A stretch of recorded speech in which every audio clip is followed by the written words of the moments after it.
Welcome to Picks with the Professor, the sports betting show hosted by a real statistics professor. Because Jared, our third bad week of the season. See there, but a couple of positives from this. Number one, we always talk about, we're honest, we're transparent. We had a bad week.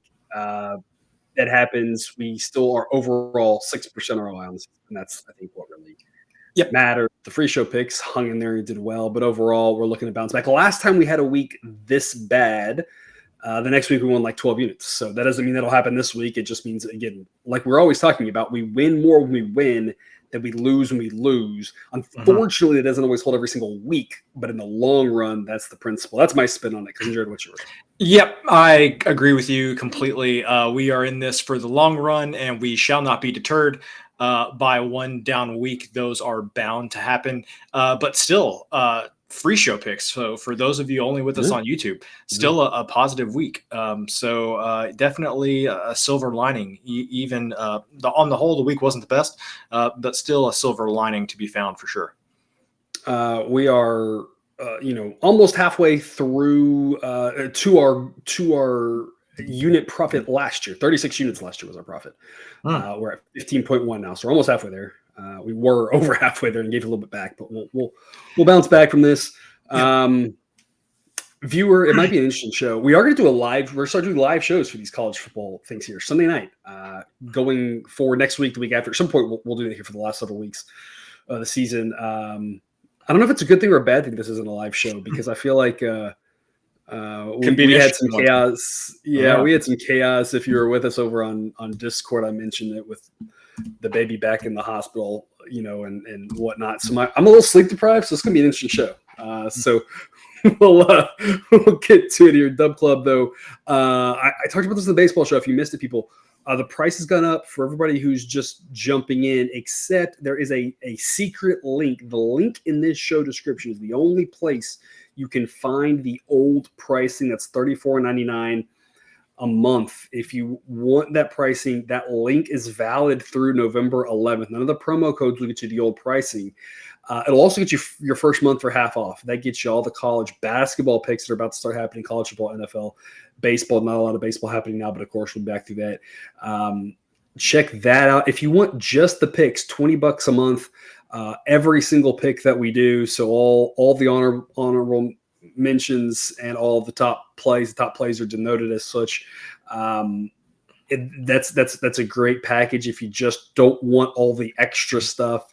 If that doesn't appeal to you, and you get your first month of that for $4.99 if you use the promo code SHOW. There's also the sports specific packages if you're just a football, just a college basketball, or just a baseball person. There's a lot of good things over on Dub Club. Quick reminders, it's a player-based model. Ratings reflect the current roster.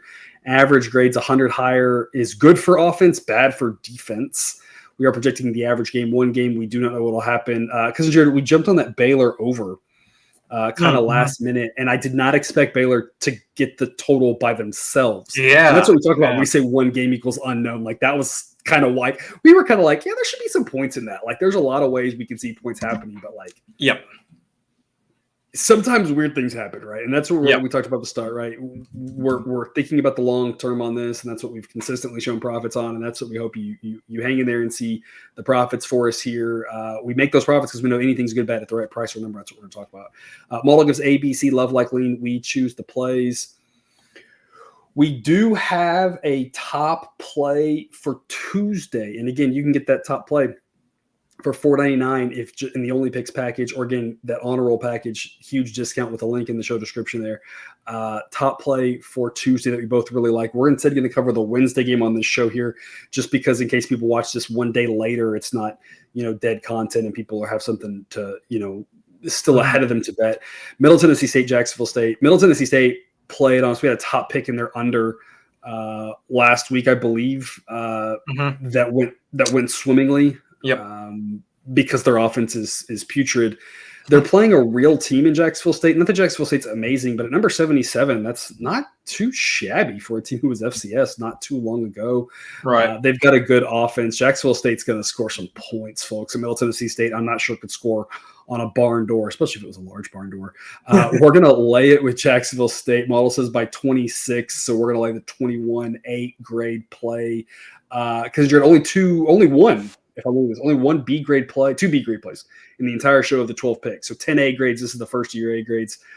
What is it about this that stands out as one of the top, Tuesday, Wednesday, Thursday picks before we get to our next game, which is Friday pick? Yeah. So the first thing that stands out to me is, God bless Derek Mason for going back to the great state of Tennessee. And, he tried his luck at Vanderbilt, didn't work out. When now back at Middle Tennessee, good job, good effort. Middle Tennessee State's just bad this year. Rick Stockstill did not leave it in a good place whenever he left. One of the longest tenured coaches until they parted ways here last year. And it was a very similar thing to what happened with Stoops at Kentucky, where he miraculously somehow got it in his contract where he got like an automatic 1-year extension if X, Y, and Z happened. And it was like he perfectly timed like them to go to a bowl game like every other year. And so he would automatically get like a year or two tacked on to his contract. So anyway, Middle Tennessee, just not very good. The thing I like about Jacksonville State is that pace, number 12 in the country, and their offense by, non-Power 4 standards, pretty good. Rich Rodriguez by Conference USA standards, really good. Really good, yeah. And Rich Rodriguez likes to keep his foot on the gas. He is generally not one, like that is part of his identity. He is not one to let up towards the end of games. He's kind of like Lane Kiffin. I don't know if Rich Rodriguez knows what the score is, but he just only knows one way to he wants more. Yeah. He just wants to go. Like that is his identity to go fast. Whereas I think Lane Kiffin's like, hey, I want to cash a winner for those who backed me. I think Rich Rodriguez is like, I just want to play my style of football. So this is one of those where I think even if the score, even if Jacksonville State is up by 17 points in the fourth quarter, I still think they have a great shot to cover this just because they're going to play offense the only way they know how. So Middle Tennessee State is one of the few teams that's I think bad enough where I'm comfortable laying a big number like this. It's a big number. It's scary to lay a big number in a midweek game because they usually end up ugly, but ugly can mean a lot of different things. It can mean 14-5, which was beautiful in our eyes since we had the under in that one. Yep. But it could end up, one of these games might end up like 56-10 ugly, and this could easily be it. I don't know if the model says the average scores 41-15. I mean, this is a massive mismatch here. It does give Middle Tennessee State a 5% chance of winning, so just keep that in mind. That's why we don't, pour all of our bankroll into one game or anything, or throw one game into every money line parlay or something like that, because there's that 5% chance according to the model that we end up with one of the weird, just everything clicks for Middle Tennessee State and nothing clicks for Jacksonville State. But in general, if things play out anywhere like they should, 21 is a good number to lay. This number should be north of 24 and really more approaching the upper 30s, given how much of a runaway it could be. I have a couple of follow-up questions here. Middle Tennessee State, do you have any feel for if they're going to be on the rise? Because they were always a decent program under the previous regime, and now you've got a coach who, I know it was just Vanderbilt, but did coach in the SEC. And so you have to think there's a little bit of optimism around the future. And is this just one of those year one, it hasn't gone well? Or is this one of those maybe you just can't get great athletes there because there's only so many athletes in that part of the country and they all get recruited by the SEC, the Big Ten and that sort of thing? Yeah. I would say that I think they have a chance. I think their top end might be middle to upper tier of Conference USA. And the reason I say that is kind of thing. Because I look at the other teams there, like Jacksonville State has proven, I think Jacksonville State has a higher ceiling. I think Western Kentucky at this point has been so consistent that it would take a few years of down performance for them to overtake a team like Western Kentucky. And then of course the big one, Sam Houston too. Like Sam Houston's always going to have a pretty decent team, I think. But then Liberty, as long as Liberty's in Conference USA, which I think there are other reasons why Liberty has somewhat been banished to Conference USA. And they might be there for a while. So I just don't ever see them really being able to break through that Liberty level. Maybe that Western Kentucky, Jacksonville State, Sam Houston, tier. fighting for second place in a good year. Yep. Yeah, and of course all the realignment and stuff will get crazy. But again, a lot of these weeknight games will be ugly. Cousin Jared, though, I think this is a good time to remind the viewer that on a random Wednesday night in the cold of winter in February when it's just college basketball, while people like our friend Jake will be loving the college basketball, people like me and you will be like, man, I wish there was some crappy Conference USA game I could watch right now. So we got to enjoy these even if they're terrible because we will miss them when they're gone. We're going to leave the 21 with Jacksonville State, A-grade play. This is 21 at a lot of places as of right now. It's also 21 and a half at a handful of places, or 22. So make sure, folks, you're always shopping around. That 21's kind of pivotal, maybe 20 and a half, 20 could turn out to be pivotal. Who knows? But always find the best price. It'll help your bankroll. Make sure you have at least 3 or 4 books. If you don't have an account there yet, BetUS is a great one to add to your repertoire. They have 150% bonus on your first ever deposit. And then if you need to reload, 125% on your next 2. So check them out today at BetUS. Moving on to Friday, Boise State and UNLV. We've got this as a wrong team favorite game, one of our favorites, the WTF. UNLV winning 57% of the time at home against a good Boise State team, but we've been high on UNLV all season because, Jared, I remember from the very start of the season, we're in week 9 now. I texted you about UNLV, and I was like, hey, is there a chance that they're one of the top 2 teams in this conference? And we kind of went through it. And I was like, hey, the model really likes them. And sure enough, I mean, this is the class of the conference right here. These 2 teams up at the top. Sideline has UNLV at number 31, Boise State at number 33. So this is 2 evenly matched, really good teams. Boise, of course, on offense, largely getting it done because they have just an incredible running back.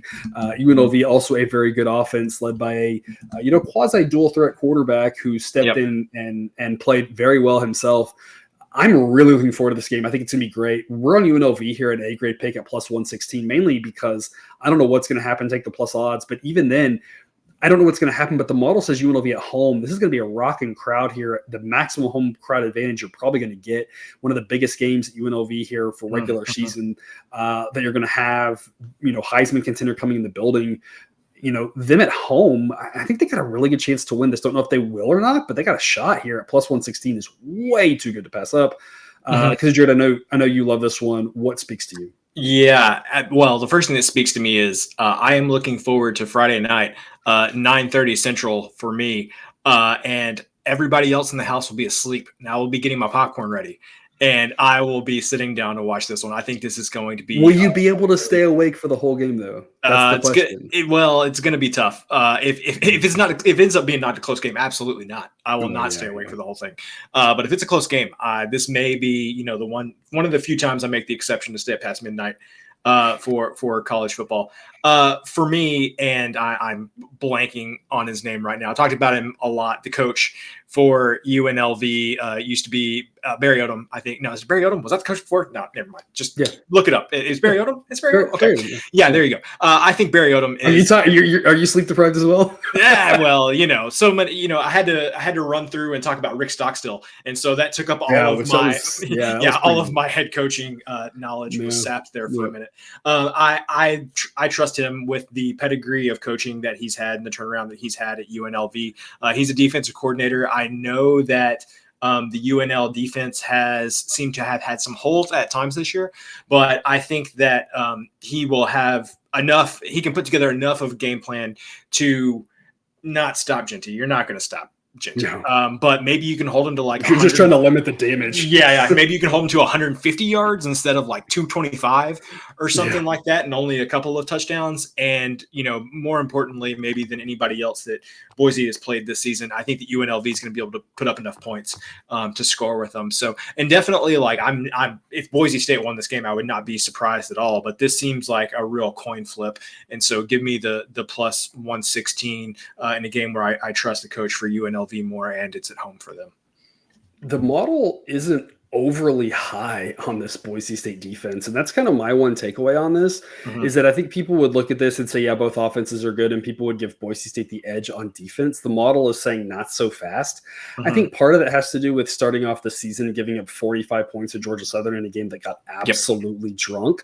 They gave up 37 to Oregon. Not that Oregon's a bad team necessarily, but they kind of just did what they were supposed to do at that point in giving up 37 to Oregon. Like that's about what you would expect Oregon to score against an average defense. They give up 30 to Utah State. They give up 24 to Washington State, who wants to play more lower scoring games. So the last performance they had was pretty good going to the island and only allowing 7 to Hawaii was a better performance. But I think people are overvaluing this Boise State defense, and they're undervaluing this UNLV defense that while it has, give up 44 to Syracuse, whatever, holding Kansas at a 20 was probably a pretty good showing. Holding Fresno State to 14, decent showing. And so the model is just a little bit higher on that UNLV defense. And so that's kind of, to me, the takeaway that brings these teams closer together, even though the best unit on the field, according to Sideline, is Boise's offense. I don't think many people would argue with that, with how impressive Genty has been there for them. Yep.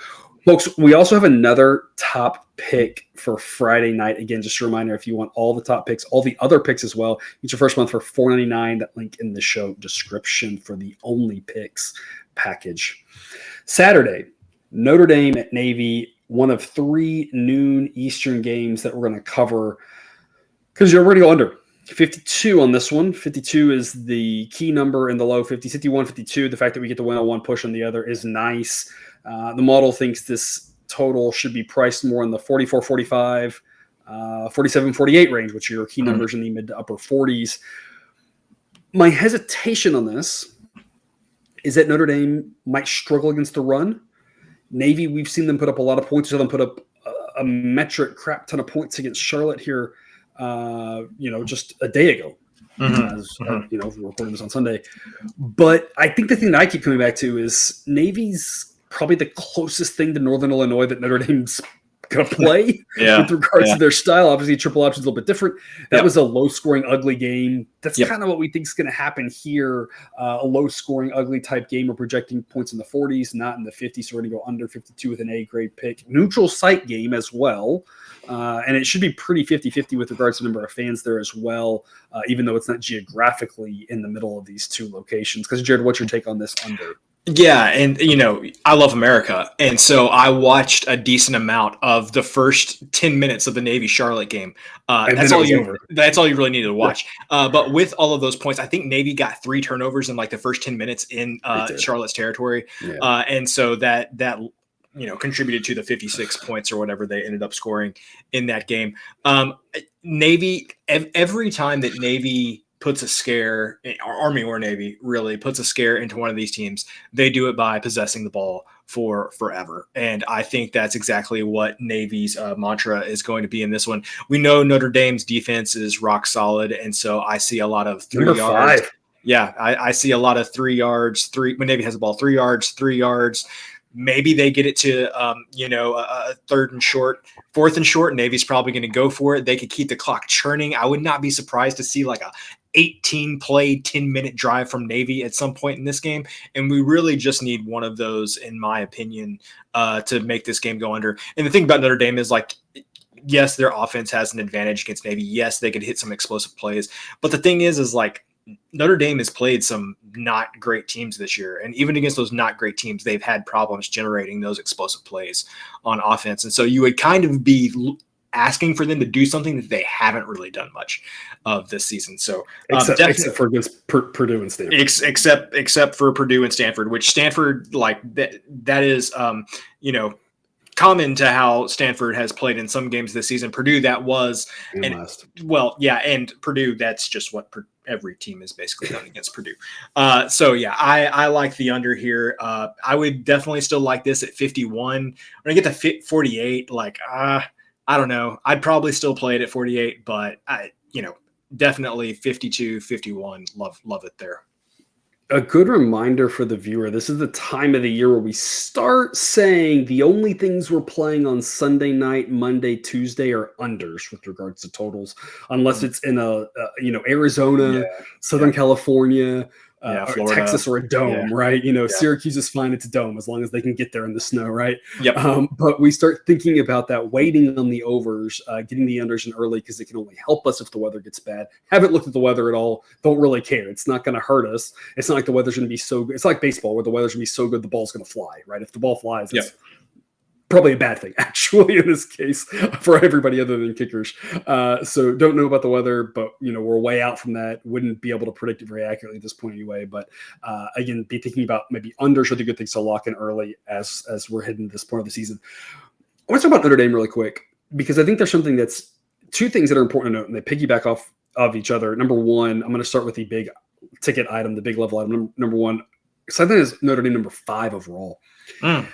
I think there's two things to say about that. Number one, folks, if you saw the actual ratings, the gaps between number 4 now, because it's Ohio State is running away with number 1. And then I think Texas still holding on to number 2, and then Georgia number 3. And then it starts getting murky fast. And the gap between 5 and 11 is nothing.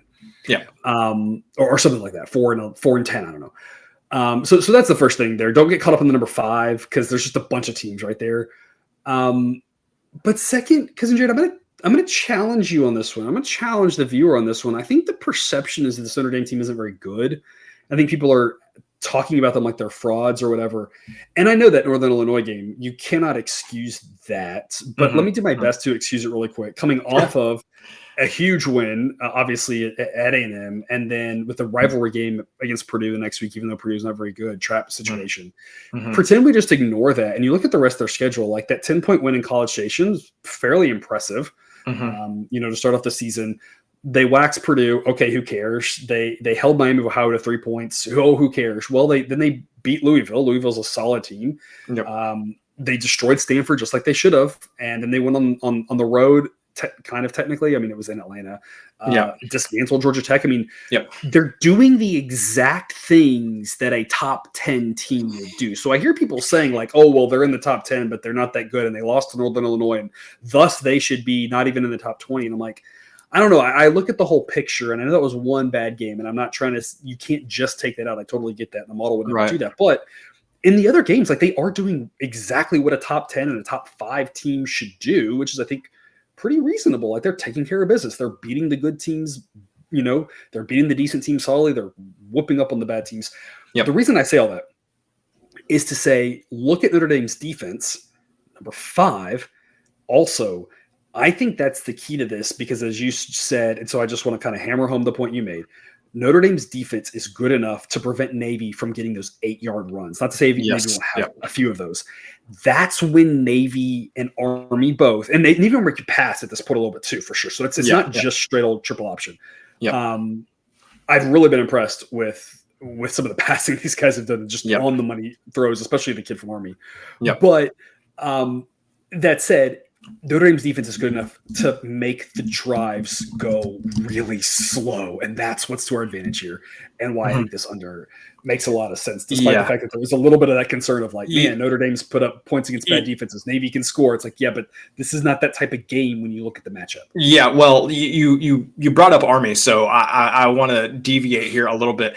I think talking about Navy and Army. I think people are going to be shocked when we get to Army Navy week or the AAC championship game, and Sideline has Army favored by a gazillion points. Because as much as Sideline loves Navy, it loves Army even more. And if you are not paying attention to what Bryson Daly is doing, quarterback there for Army, you are really missing out. I don't have his numbers in front of me, but he had this crazy day. He threw for a touchdown or 2, rushed for 3 touchdowns. Ran for 5. Yeah.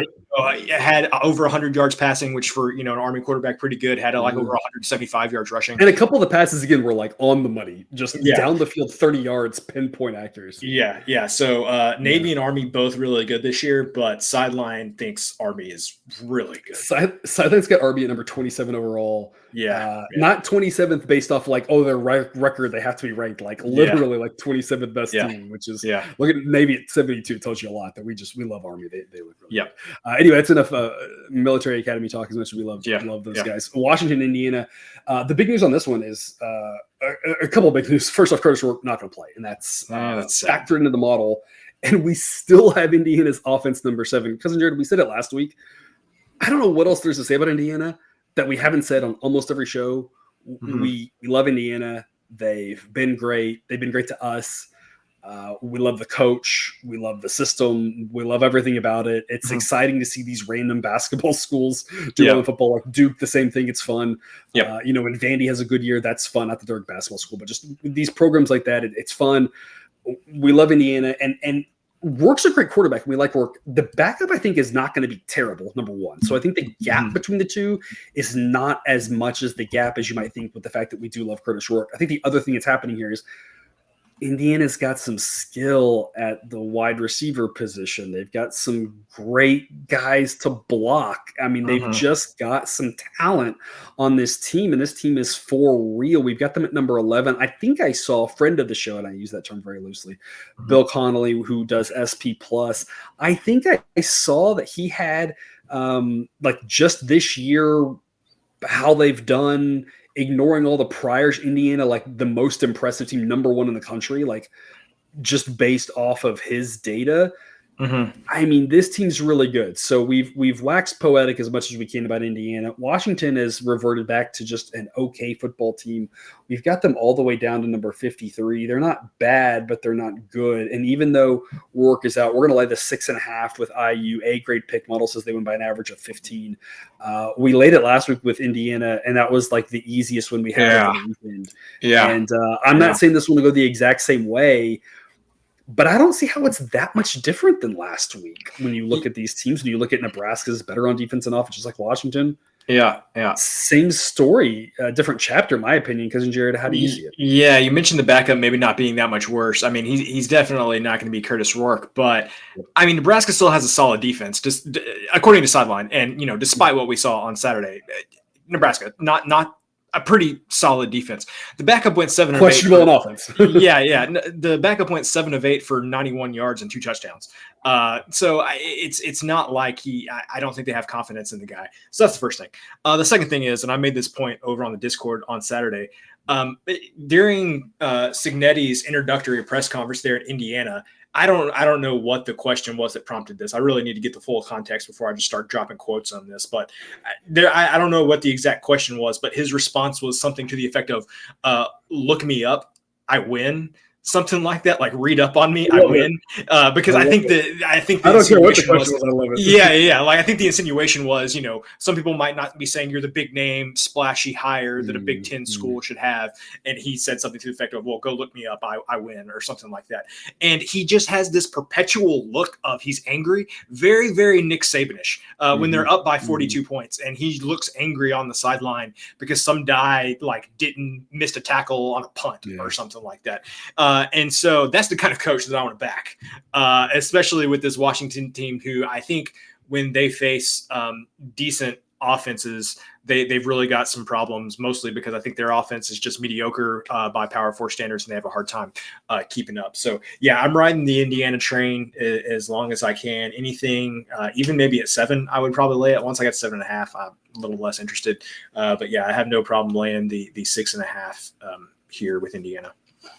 Because we need to call this. We need a name for this. The who was it a couple of years ago? It was like week 1. Arizona State was involved, and it was somebody laying the points, and we made Mississippi State.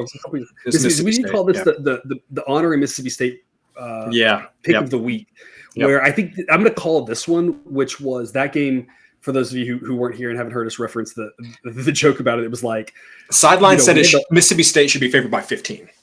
Yeah, it was 15, 16, and we had to lay 8.5. Yes. And I was like, you know what? Let's just lay the 8.5. I think people are like, oh, it's on the wrong side of 7, but really this should be 14 or 17, and they're all off on the key numbers, and don't worry about it, and they crushed. I kind of think that's what this one is. It's on the right side of 7. Oh my gosh, even better. If it got to the wrong side of 7, I think the same thing. I still think it should be double digits. But hey, why not get extra value just in case it happens to be a close game? I don't see it being that much different when I look at Nebraska and Washington. Nebraska's defense ranks 10 slots better. at number 28. Their offense ranks 82, so definitely worse. But like these teams aren't that much difference. They're different from each other. It probably won't be quite so bad. But yeah, we love Indiana here laying the 6.5. Just to backtrack here real quick, because I decided to look it up. Sideline has number 5 Notre Dame and number 9 Miami separated by less than 1 point per game. And so you got 5, 6, 7, 8, 9, all basically tied. That would be Notre Dame, Alabama, Penn State, Oregon, and Miami. The model does have Ole Miss at number 4, just a little bit ahead of Notre Dame. Ole Miss's problems are things that I'm not sure data can capture. But of course, it's SMU and Indiana right behind them at 10-11, and then Tennessee right behind that. Who Tennessee, the way they looked this last week, rising, but you can't ignore some of their bad performances. So anyway, that was hopefully fun for people. Speaking of Nebraska, not going to get easier for them having to play Ohio State. That's fairly unfortunate. This is the last of the 3 noon Eastern games we're going to cover. Have Ohio State running away with number 1. Despite that loss, we still think they are the best team in the country. I don't know what to say about this game with regards to the margin of victory. It's going to get moderately ugly. Fairly ugly. I don't know what adjective to use. There's a reason the number is really big. We're not covering that. We're covering the under, though, instead, under 48. Key number in the upper 40s. We talked about it earlier, 47, 48. So we get the push on one, win on the other. It's always important. Model thinks that this should be around 44, which 44, 45 are a couple of key numbers. 41 a key number. Model thinks 41, 44, 45 are the more likely situations. So we get a lot of extra wins on this one. Ohio State, according to Sideline, the number 1 defense in the country. I was questioning that earlier in the year with how they looked. Maybe they aren't exactly number 1, but they're definitely a really good defense, top 5. I'm not sure how Nebraska scores on Ohio State if they couldn't score on Indiana. Cousin Jared, what's your 2 cents? Number 1, this feels a lot like the Iowa-Ohio State game to me. I think that's the analog that I get there. Of course, we talk about that Ohio State's defense is really good. Everybody knows that. On the Nebraska side, their defense is still decent. I do not think they're going to have back-to-back weeks where they just completely crap the bed like they did with Iowa. So is Ohio State probably going to get a lot of points? Could they get into the 30s? Absolutely. But I think Nebraska is going to come out with a better defensive performance than they did against Indiana. The problem with Nebraska is Raiola was limping around a little bit in that game with Indiana, and he's not a big runner necessarily, but if him limping around, and I'm sure he's going to play, but if he is in any way limited, do you think he might be a little bit pressured against Ohio State's defense? Yeah, maybe. Yeah. And if he is in any way limited in his ability to evade pressure and move around in the pocket, I just think that you can't stand on one spot with Ohio State's defense and expect to put up some points. So I just think that it's going to be tough for Nebraska. To your point, I think it's going to be tough for Nebraska to score in this one. That's about it. They can do a reasonable job of keeping Ohio State's offense in check, but they're just not going to be able to score enough. Yeah. Ohio State gave up the 14 to Marshall. I didn't watch the game. I don't know how they give up 14. That just seems weird. But other than that, I mean, not that Akron's good, but only the 6 to Akron, not that Western Michigan's good, only the 0 to Western Michigan. 7 to Michigan State, 7 to Iowa, and obviously the Oregon game was a lot of fun, but folks, Nebraska's offense is not Oregon's offense. It's not anywhere close. So the other thing that I like about this under, and we've talked about it a lot with me being a Baylor alum, is knowing Matt Rule and how he coaches. This game, he knows his only chance to spring the upset is 0-0 at the half. I mean, he does not. I mean, he's literally, gonna have his bald pressure deflator with him on the sideline, seeing if he can take the air out of this ball. I know that's probably more of a basketball analogy, but I mean, there's it's not. I mean, when you said ball deflator on the sideline, I was like, he's going to have Tom Brady there. Exactly. But anyway, I thought I steered clear of that joke, but I thought deflating the ball actually made it easier to pass, though. So I don't know. Whatever. What is science? But the bottom line is this: Nebraska, they know they're outmatched on offense. He's done this.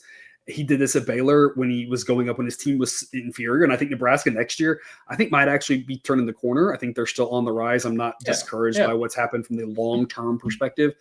Last year being kind of a year 0 or whatever type season for him now. We still are fine. Got the quarterback who's a freshman now. Next year will still be fine, I think. Moving in the right direction. But in this type of game, this is just grind this out and make it ugly, try to hang in and be competitive in this game, that's going to also help us lead to another. Doesn't mean it's a lock. There's no such thing as locks, but we do like our chances there. To the 3:30 slot, 3 games here, and then one of the 4 p.m. games. We're going to start with Texas Tech and TCU. Tech giving up a floppity billion points to Baylor. TCU just kind of run of the mill at this point. We've got Tech going into TCU, winning 57% of the time. Another WTF game, wrong team favorite. We're getting plus 205 on Tech. Yeah. I know that Tech got embarrassed to Baylor, but there's no way that TCU is that much better than Tech. That's just absurd. Yeah. The best unit on the field is Tech's offense. And I think the worst unit, it's probably by more than the model realizes, the worst unit on the field is Tech's defense. But then that just makes this a chaotic who the heck knows game. There could be a lot of points in this game. There's a reason the total's in the upper 60s. I don't know what's going to happen. So give me plus 205 every day of the week. This game's going to be crazy. It's going to be fun, I think. Must see TV for the fact that neither team is like that good. Yeah. And this line, in my opinion, has to be an overreaction to what we saw last week when Texas Tech just got trucked by Baylor, which Texas Tech is want to do. That they have one game a season where they're just going to be like, I mean, that was literally Cliff Kingsbury's entire tenure at Texas Tech. It was every other week, like, I don't know what just happened. And TCU, listen, like, that's how I feel about TCU, to be honest. Yeah, I didn't really watch much of that TCU Utah game because it was of no interest to me. But I saw part of it, ugly football. It's very sad with what Utah has gone through, especially with all the stuff with Cam Rising, and they just haven't been able to paper over like some things like they did last year when he was out. Just haven't worked this year. You get the feeling that the wheels are coming off with Utah. In my opinion, not that TCU shouldn't get credit for that win, but I think we've seen enough from TCU's defense that I am not giving much credit to TCU's defense for that effort. To me, that's more about the issues that Utah has on offense and not necessarily TCU's defense. So carrying that into this game, there's going to be a 20 gajillion points. I think if you laid the points or took the points in this one, I think that's just ridiculous. I think you should just take the money line with Tech and just enjoy it. Have fun. I'm with you. This feels like just a line based off like we're only thinking about last week. Folks, TCU lost to Houston. And and Houston just got beat pretty badly, I think. By Kansas. By Kansas, yep. Who has 0 conference wins. They gave up 66 to SMU when SMU was like, we don't even have a quarterback. We don't, I get what happened last week, but it's like people are completely forgetting that before that, Tech went into Arizona and won. And I know Colorado just beat Arizona, but going to Arizona winning isn't going to be drastically different than going into TCU and winning at this point. They beat Cincinnati, who's had some wins here in conference and has looked better. Their record's, decent enough. They put up 66 against North Texas, which is sure everyone can score off North Texas, but they only give 21. Look at what Memphis struggled, stopping North Texas, and Tech stopped them. So it's like, I know that Tech had that ACU game too. Tech's got multiple games this year that are like, I don't know what's happening. Right. But so does TCU. And that's kind of the point. It's like, I don't know what's going to happen here. Why are we getting plus 205 in a game that's just going to be weird? I think Tech's actually the better team on the road. I think they should be favored. But even if you thought it should be a coin toss game, plus 205 is absurd, in my opinion. And there's nothing that I think could, no injury or one thing or whatever. Both quarterbacks are just very mediocre. So it's not even like the only thing that could change my mind on that is if it was like, a flu outbreak and the whole Tech offense is out or something, which we wouldn't know at this time of the week. So I don't understand this line. Plus 205 is just a great pick here. A grade pick for us. Every pick so far been an A grade. We go to a B grade, a B plus plus plus. It's B plus by rounding error. I'm thinking it's really like an A grade. It's literally less than 1/10 of a point off. So maybe we'll call it an honorary A grade. Maybe I'll put an A grade in the sheet just because it's less than 1/10 of a point away from the model giving it that. We're going to go under 56.5 in Missouri and Alabama because we've been riding these Missouri unders and they've been going pretty well for us. The one this last weekend went smooth. The one remember the Buffalo one went smooth. I mean, I feel like many. I don't think we play them every week, necessarily, but we've played a handful of them, and I feel like we're like 5-1 or something with all 5 winners like being super easy. Their defense is solid. Their offense, when they move the ball, they don't move it quickly, and that's what really helps. They don't have the big play. Alabama just showed us they can play in a low-scoring game against Tennessee, so why not? 55 is your key number here, but with 2-point conversions being more common, getting the win on 56 is a nice little cherry on top for us. Because in totals, we're back to another under here that we're taking earlier in the week. We're starting to feel like the shows at the end of last year where we were just nothing. We told people, we have overs. We're just waiting until like Thursday to play them. Another under here, under 56.5. Again, we have overs. We have one over later in the show. We will have more overs. It's just later in the week. What you got for us on this under? Yeah. So Missouri, I feel like we've seen it a couple of weeks now. When you get them against a good defense, their offense really struggles. Like it feels like if you just take away Luther Burden, and Auburn did a really good job of that for most of the game on Saturday, they just kind of really start to struggle. Brady Cook he's good, but against the better defenses, he can sometimes have a little bit of difficulty. If he is in any way hobbled, he left the game, came back in the game against Auburn. Obviously, being hobbled doesn't help against Alabama. The other thing I would say with Alabama was that offensive onslaught we saw in the first quarter of the Georgia game. You look at the other 7 quarters that they played against Georgia and Tennessee, which Missouri's defense is worse than those 2 teams, but I don't know how much worse. I just think that Alabama it's a step below, but it's like one step. It's not like it's yes. And you look at those other 7 quarters that Alabama had against those defenses, and it's like, man, they had just enough big plays in that Alabama game, Alabama had enough big plays in that Georgia game to stave off Georgia at the end. That one late one. Yeah. And then, against Tennessee, they were looking for it the whole game, and it just never quite materialized. Yeah. It felt like it was going to happen. And then at some point you're like, yep, I guess it's not going to happen. Yeah. And so I just don't have enough faith in either of these offenses, especially because both of the defenses are solid.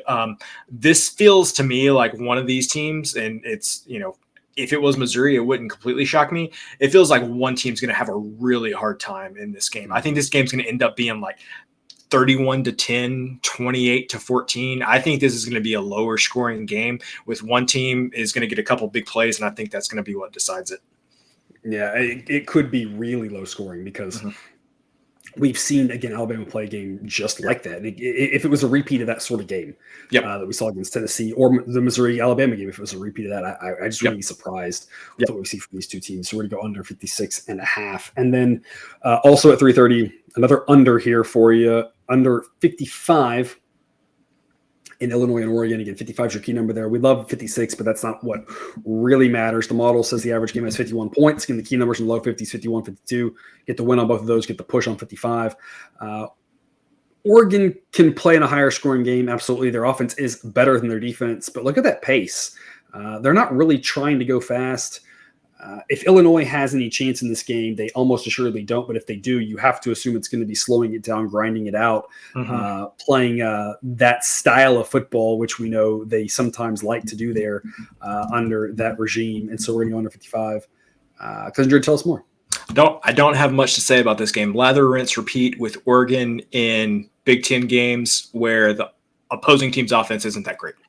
I mean, they win these games 31-10. 38-10, 31-17. It's so like 35-0 against Purdue. Yeah, it's like they get into the mid-30s and they're like, "Hey, we're good. We don't need to try." Like even when you go back and look at Ohio State, they only got 32. Yeah, and even against they just also gave up 31, but Illinois is not going to. Illinois' offense isn't good enough to score 31. Yeah, and like Boise State, they had to score points against Boise State. I think they got the 37 in that game. But it's like Oregon gets to like the mid-30s and they're like, "Hey, we're good with running clock." And just except for the 49 they put up against Oregon State because that was Oregon State. Yeah. Oregon will probably not be as excited and amped up to lay a big number again like that against Illinois. The other thing is like Illinois could score 7 So, even if Oregon put up, 49 points, we would still be close in that instance. So I just feel like we have seen this story with Oregon and teams like Illinois in conference. I think this game ends up being 45-7, something like that. I'd be surprised if Oregon got to 45. Like you said, there's no incentive for them to do that. And I'm going to add one more wrinkle to this with regards to the schedule and the traveling for Oregon. We've talked a lot about in college football. You've probably heard a lot about this, but all of the back and forth that these schools are doing, some of these West Coast schools. I'm not saying that Oregon's schedule is as bad necessarily as UCLA's has been, but starting with that, that Ohio State game, which is so big, and then now last week traveling to Purdue, and then now coming home, and then next week going to Michigan, and then next week coming back home, and the next week going to Wisconsin, and the next week coming for a home game. Like, you have to imagine that we see what we saw in that Purdue game, which was a sleepy second half. If Oregon has control, just sleeper holding this game to sleep because. They are looking at this going, this is going to be a war of attrition. They know the extra playoff games coming. Then you got the Big Ten championship game that they obviously hope to be in and are in great shape to be in because they're winning against Ohio State. They have so many games coming. They are not interested in any sort of style points. Like you said, they're just going to get to the mid-30s and stop. And Illinois is going to score that many points. When you look at what UCLA did, which UCLA's offense apparently is good now.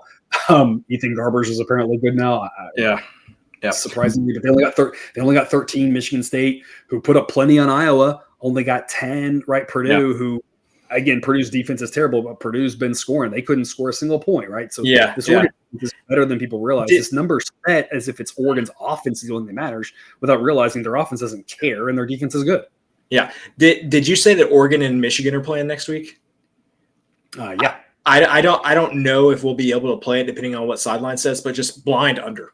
That game's probably going to be 24-7. That one's going to be really low scoring. Yeah. Anyway, I don't want to get in a look ahead spot with me personally and make bad choices here. So I should forget that. I'm going to, hey, why don't we just early bet Oregon to pitch a shutout on that one? I mean, what kind of odds can we get on that? Plus 1,000 or whatever? I don't know. Whatever it is. I wouldn't either with that Michigan offense. Texas Vanderbilt, 4:15 Eastern. Cousin Jared, I'll set it up for you. All right, we're gonna go under 53.5. Model says 47.5. Model leaking 47-48. We get wins at 51-52. Sure, and you can talk about this game. I have one thing to point out. Okay, I don't even care about what happened against Georgia. I have one thing to point out. That is that the model has Diego Pavia graded out as better than Quinn Ewers. I mean, that is just incredible. Ewers has been has struggled since coming back from injury. Is down to the number 47 ranked quarterback according to Sideline, and Pavia, of course, has been fantastic in his number 16. Wait, I was thinking about this the other day, and people are gonna, because of what I have on my chest here, people are gonna think this is coming from a bad spot. But we were always a little bit lower on Ewers than most were. And the other thing last year he had a 6-game stretch towards the end of the season where he was legit, and it was he figured it out, he found it. Yes, but then I also thought, hasn't he missed time every season because he's been hurt, or am I just imagining that? I feel like he had a shoulder issue against Oklahoma State one year, where is he going to play? It's windy, can he get enough on the ball? Anyway, I was thinking about it. It's is Quinn Ewers overrated? And from an NFL evaluation standpoint, I've seen him being the first quarterback off the board, and I'm I feel like he's hurt a lot, but I guess that doesn't really matter if they think you're the number one quarterback. But anyway, no, and again, we talked about this before, right? My father, your uncle, Texas alum, and he's overly pessimistic, and so you have to obviously take that with a grain of salt. But he's never been impressed with Ewers, except for that stretch he had last year where he was legit. But he was in the model was the same way. He was agreeing 100% with the model that we were a little bit lower on him, and now we are too.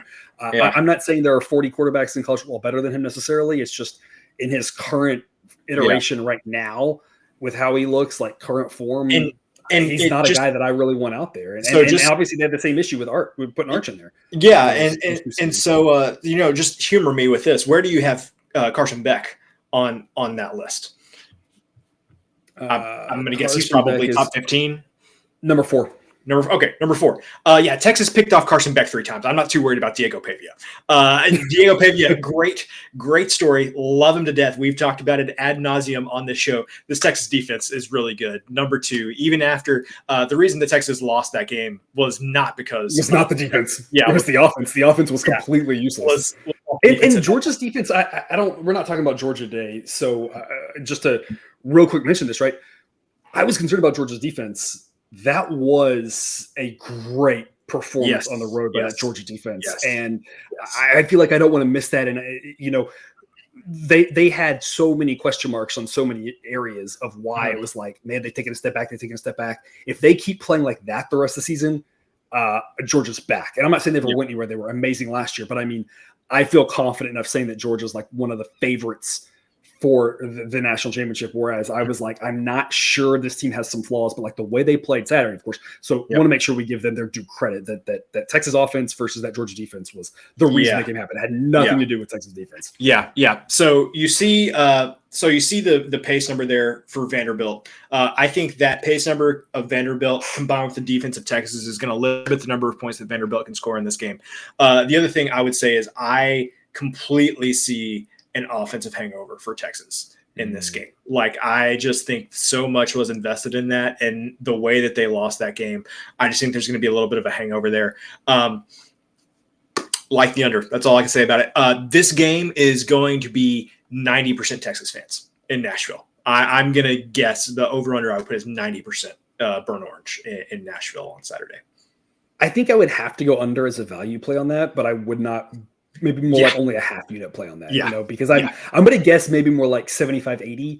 Well, as people that have dabbled in season tickets, I mean, it's really nice when you could just sell one game and be like, I have made a profit for the season. So anyway. Yes, I do agree. I had Baylor season tickets a couple of years. So when when OU came to town and Texas came to town, it was the same sort of thing. We like the under here. One last thing to talk about this before we go to the night games. Arch Manning. I was impressed with his speed, obviously, and of course the commentators were talking about how he runs more like his grandfather than his uncle, because both of his uncles, not really known for running, and they were clumsy and awkward running, but man, he's fast. Yeah, he is. I don't know what's happening here, and I'm sure someone out here can tell you, and someone in the comments, and I don't know, someone in the comments might have too much confidence saying this and not really know what they're talking about, so who knows? But you just have to wonder what they're playing as a quarterback, because that Ewers has looked so mediocre this year is obviously something that Sark knows. They have time to get that right, but it does make me wonder, like, is there going to be more of a rotation going forward, more Arch, more time in there, just in case Ewers doesn't figure this out? Because they're fine this week, but like the time's not to come where they can't just keep riding with a mediocre quarterback if he doesn't get back to the form he had last year. So that's kind of the thing I'm keeping my eye on. Like, I'm really interested to see, because Arch obviously is highly regarded, and he's got the genes and he's got the speed that adds a different dynamic to the offense. Like, there's a lot of reasons to think that he's looming large on the sideline. Yeah. Okay. Since you brought it up, I was shocked when I saw that on Saturday. And I don't think that Sark makes that move unless he thinks that Arch has the opportunity to get the offense out of the rut that they were experiencing. And it reminds me of when Clemson made the move from Kelly Bryant to Trevor Lawrence. Going really far back in the archives. When I can't remember, it was Trevor Lawrence freshman year, I think, because it happened during the A&M game. I was at that game where like Trevor Lawrence came in like, I don't know, the second quarter or something, and he threw like one pass, and you're like, yeah, he should be starting. But I think it was one of those things where the coach feels like, hey, this guy gives me more of an opportunity. But then I think Sark went in at halftime and was like, holy shit, what have I done? Because this team is really good. And the only thing that can potentially derail this team is all of this stuff outside of the locker room, bringing on this magnifying glass that just like crushes everybody that's going on. I think that's exactly what the quarterback competition would have done. So I think Sark went in at halftime and was like, I have to undo this quickly, because I cannot have anything externally derail our season. And I think a quarterback controversy would do that. So this is my 2 cents on I have no idea. I was shocked as well, and the announcers talked about it. I agreed with them. Like, I would have thought if they were going to do a move, it would have been at the half as a surprise. Maybe it was like a fifth dimensional chess thing where it was like, do this now, and then they'll spend all of halftime worrying about Arch, and then we juke you. But like, you all have a whole week prepping for yours, so I don't know. The whole thing was weird. I don't get it. I don't know what the long-term plan was. It reeked of desperation or overthinking yourself or something. Or, like you said, some sort of thing where he really thinks that Arch might take over and be the guy. Maybe he's worried about – I don't know. And or like I said, like, it wouldn't surprise me if he wanted to do more of a rotation thing and not say like – there's a competition, say Ewers is the starter, but we like his legs and we want to make sure we get him a couple series every game or something. Like, maybe that's where this is going. I don't know. Like I said, I think that's fascinating to keep an eye on here because it's obviously a very good team, very good defense. Anyway, we like to end here. I'll stop rambling. To the night games, Utah State, Wyoming. Here's your over, folks. Model says an average number of points in the low 60s. We're going to go over 55.5. Key number 55, we don't care. We're going over.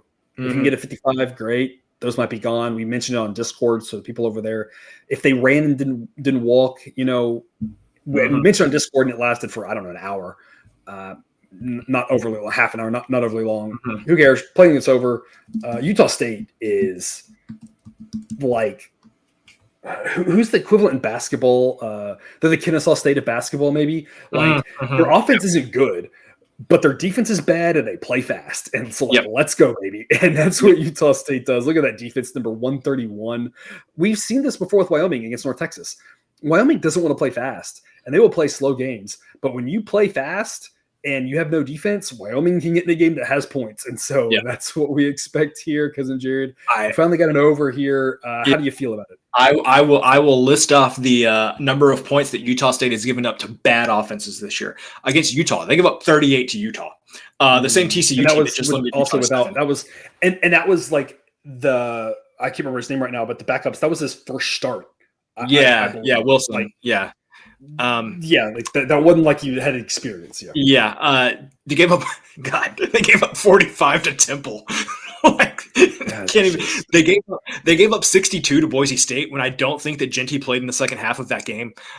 They gave up 50 to New Mexico, who also plays fast and has a porous defense. So there were other factors there. But this number has to be the way it is because people are like, Wyoming is Wyoming. But we have seen time and time again with Wyoming and North Texas earlier this year. Like that game went flying over. It was the exact same situation. I think we went over 55.5 in that North Texas Wyoming game. We were like, guys, and it was over in the third quarter. Yeah, it was like, guys, you're focusing on the wrong number here. Same thing here. Just go over. This game is going to get into the 60s. Utah State just plays like a bat out of hell. So North Texas offense is better, but their defense is also a little bit better. And their pace is a little slower. I think that all kind of balances out because there's a big gap between North Texas offense and Utah State's offense. Absolutely. But I think it's offset by the fact that Utah State's defense is worse and their pace is faster. Because Jared, I just want to point out real quick before we move to the next game, Utah State, obviously very bad defense, ranked number 131, gets a 129 grade. Number 132, Kent State, very bad defense, grades out of the 132. Number Ball one, State's up there. I was going to say number 133, New Mexico, also grades out of the 132. So our bottom four, we've got a 129, a 132, a 132, and then Ball State at a 142. Bringing up the rear, folks. Ball State. Very bad. If you're having offensive problems, that's the team you want to face. Also at 7 o'clock Eastern, 7:30 Eastern kickoff, Penn State and Wisconsin. With regards to the side, we aren't touching it. I think it's priced pretty well. This is an interesting test for Wisconsin. We've long said that Penn State struggles with the big boys, but they take care of business against the tier below them. This will really tell us if Wisconsin truly is in that tier below them, if Penn State takes care of business, or 2 tiers below them or whatever. Obviously, Penn State's the better team. They should be favored on the road, but it's a tough place to play and a night game. So we're going to stay away from the side. Instead, we're going to go under 48. This is a B grade pick. Model says 44, 45 is where this number should be. Penn State's pace is fairly slow.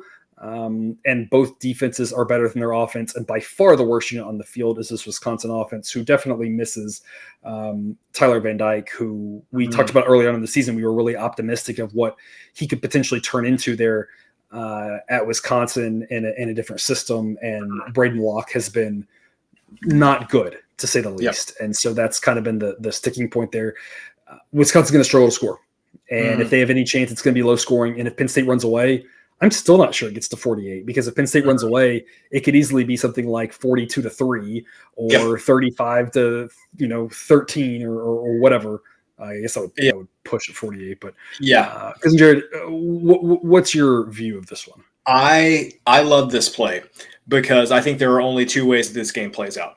That Penn State does what they've done to every Big Ten team, and this game ends up being 38-7, or Wisconsin manages to keep this close and it's 24-17.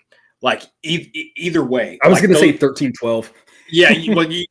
Either way. Like literally those are like the only 2 outcomes I see for this game. And I cannot, I guess we like to talk about like ways that this play loses. I have a hard time finding the way that this one loses, except a garbage time touchdown. Like, I don't know, Penn State's up, 35-10 and Wisconsin scores a touchdown with 2 minutes left.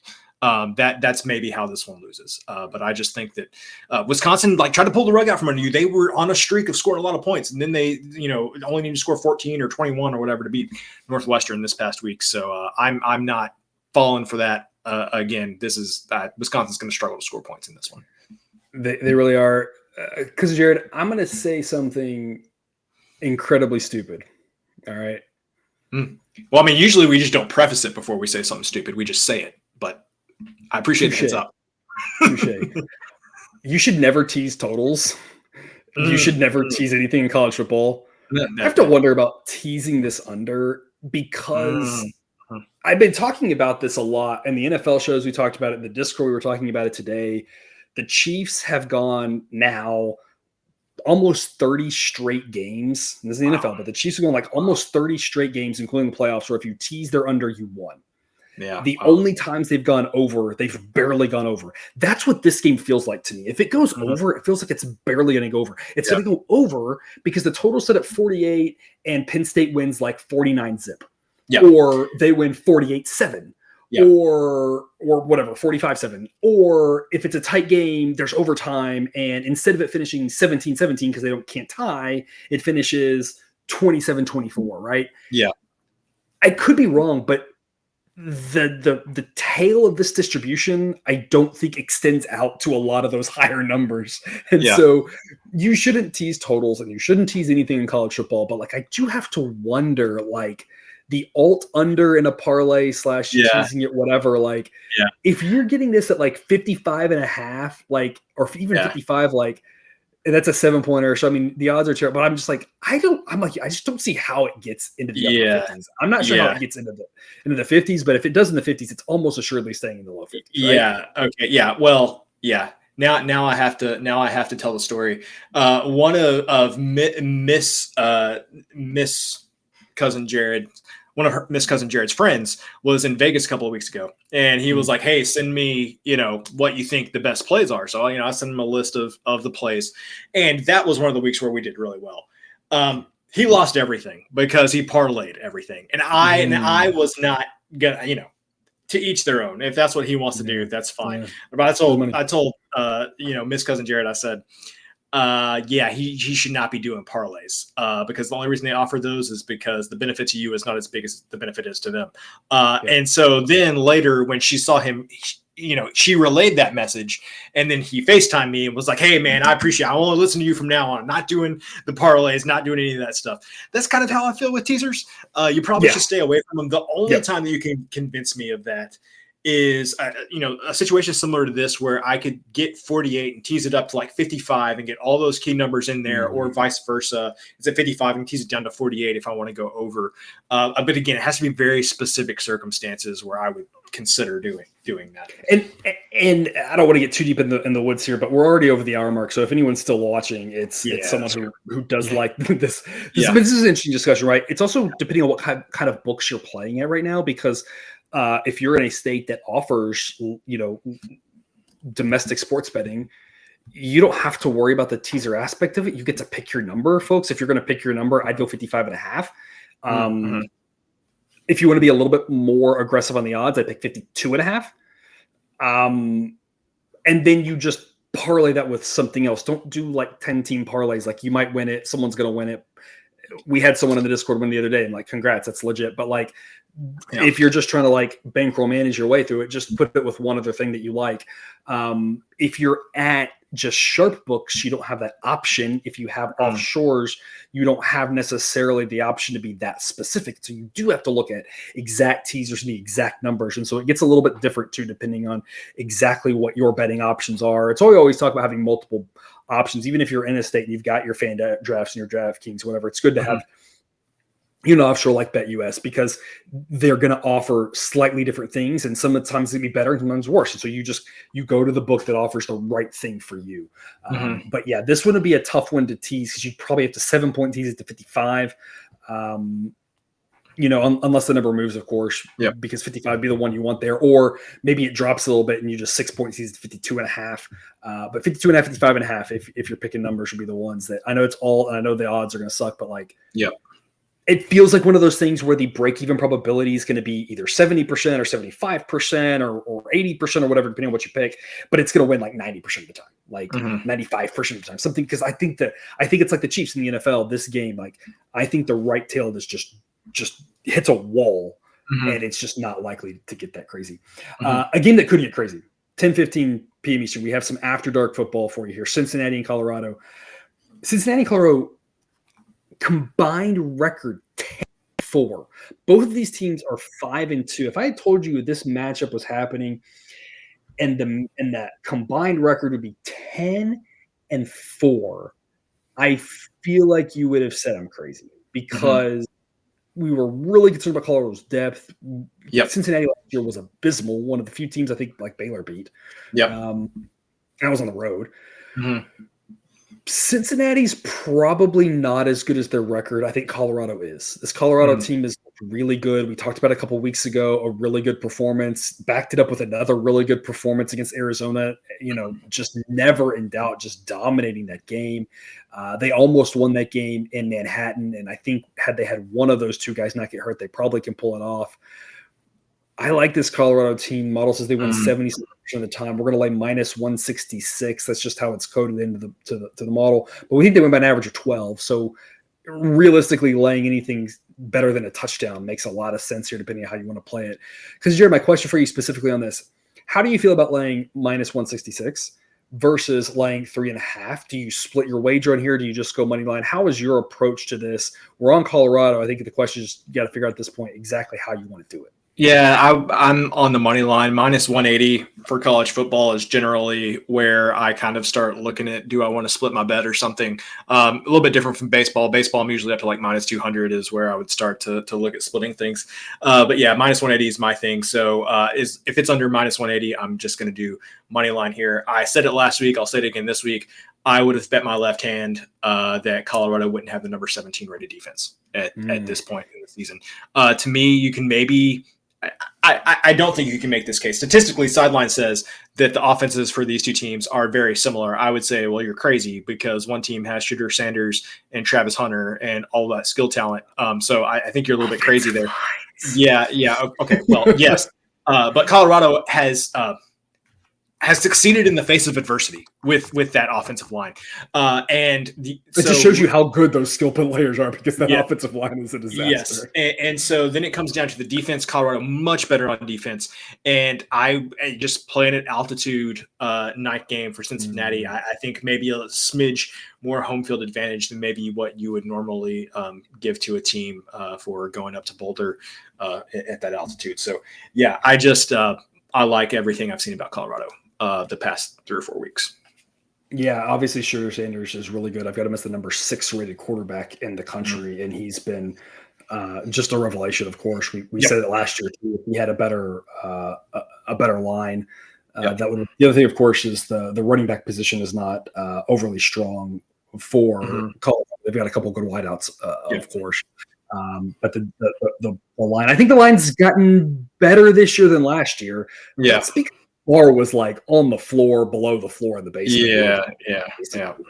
They still don't have a lot of depth, but it hasn't really come back to bite them yet this year. So that's something that's, still fine. But yes, the defense for Colorado has turned a corner, and after last year has gotten to be respectable, just shutting down Arizona the way they did, shutting down UCF the way they did to allow Gus Malzahn to only get the 21 points. Earlier in the year, holding Colorado State to 9 in a game that last year they gave up 35 to Colorado State. I mean, that just shows you right there, just the year-over-year improvement that they've made. Baylor put up a lot of points against them, but that was largely because of special teams play. And again, that Kansas State game that they almost won. Like, I really do think that the defense has been, the biggest improvement from them. And I think it started actually probably around halftime of that Nebraska game. Nebraska got up, put up all those points in the first half. And it was like, since then that defense has actually looked pretty impressive. And the offense has always been very solid. And so, we really like this Colorado team. I think they're finally deserving of the hype at this point. I'll be curious to see how the season plays out with the rest of their games. They're projected to be in a bunch of close games. And will that depth matter? Who knows? But for now, we're going to lay the -166 A-grade pick model, says they win 77% of the time. And that'll wrap us up. Again, way more picks over on Dub Club. If you want just the picks, cheaper package. If you want Discord chat, notes, all sorts of details, all the positional grade ratings, all the quarterback ratings, all those goodies. Again, that little secret link in the show description will get you the old pricing that locks you in forever at the old pricing. Never changing there. Want to shout out to BetUS. Again, we appreciate their support, keeping the lights on here. Otherwise, Cousin Jared, parting words for the viewer after another hour of college football. I actually have 2 things that I want to talk about here. I feel like there's been a lot of discourse about some of the teams in the SEC, and there's been a lot of talk about the Big Ten and everything. The ACC, we have Miami, who I feel like people have talked about. Miami's scoring margin in conference games, they've played 3 games so far, is only 12 points. They have been playing questionable. Yes. Clemson, on the other hand, have outscored their conference opponents 225-107. Clemson also sitting there undefeated in conference. They have had quite the turnaround after that loss to SMU Georgia as well. After a shaky start, SMU. I was going to say, I think we can go back and check the records. Our friend Jake put some preseason picks out there, and I said SMU to win the ACC was one of my favorite preseason picks, and they are sitting there at 3-0 as well. I don't think people are thinking much about the ACC. The second thing I want to talk about, there is a game that is being played for sole possession of first place in the SEC on Saturday. And that is LSU and Texas A&M playing on Saturday night. And that is for sole possession of first place. If you had given me 15 guesses as the combinations a couple weeks ago, I would have never come up with that pairing. Yeah. And here's the real thing, though. Whoever wins that game, LSU's remaining schedule, they play Alabama at home, and then Florida, Vanderbilt, and Oklahoma. So Florida looks good now. That's true. They definitely have a rougher slate of it for sure. If A&M wins this game, their next 3 games are at South Carolina, New Mexico State, and Auburn before finishing the season against Texas. I think that's going to be a really big game on Saturday, because then I think in my mind, you've got the leader in the clubhouse to get to Atlanta for the SEC championship game.